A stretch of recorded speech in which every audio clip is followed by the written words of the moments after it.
Testing, testing. We have a real noise ordinance problem here with Publix, and now they got this ventilation fan running 24 hours a day, man. That's right. 24 hours a day, every second of our lives. Even on the weekends, man, day and night, around the clock, they got this fan blowing. And I asked my buddy to come by to see me, Ross, today. You smell that, man? He said, yeah, I smell it. That's strong, man. He said, because he don't smoke or nothing.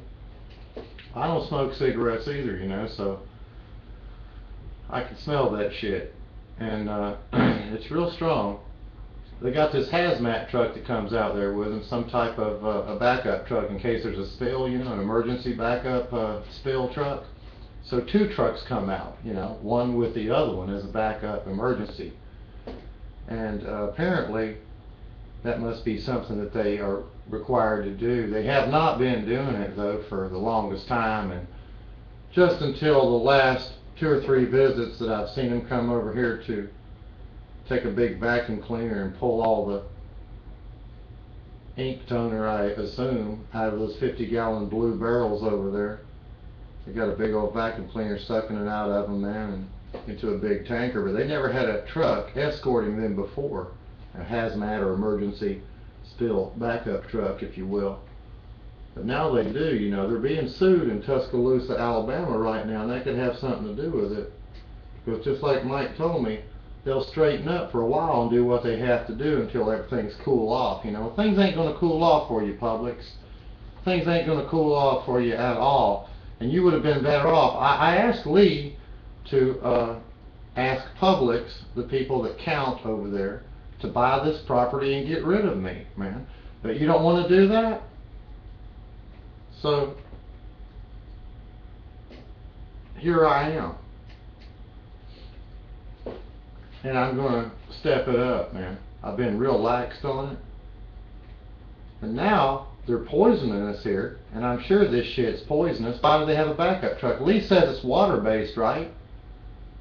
Well, if it's water-based, why is there a backup hazmat truck, or whatever the hell they call that damn thing? I forgot what they call it now, but they got a backup truck, man. It's for corrosives or any type of harmful chemicals.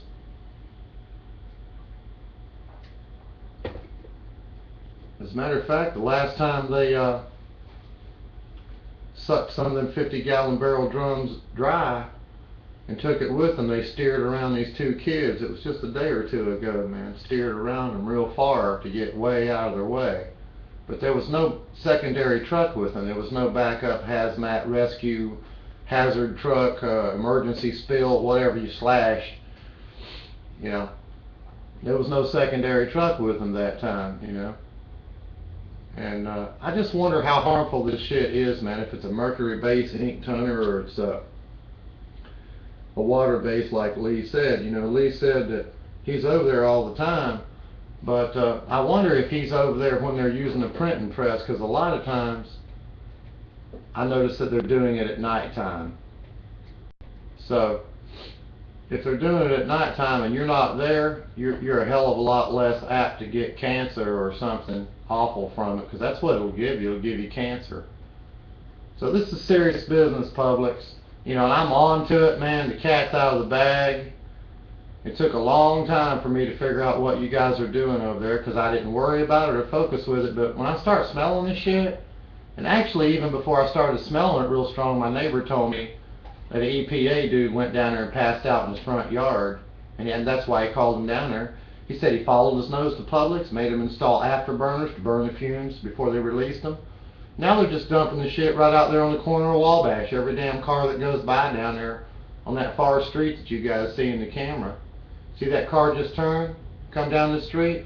All them cars down there on the opposite corner, or the other end of it there. It's the same end of the building, but the other corner that you can see there. They're just dumping it, man. Much like out of that ventilation duct over there by that vehicle. But it's about 3 times as big as that. That one's concreted shut, man. So this is serious business, Publix.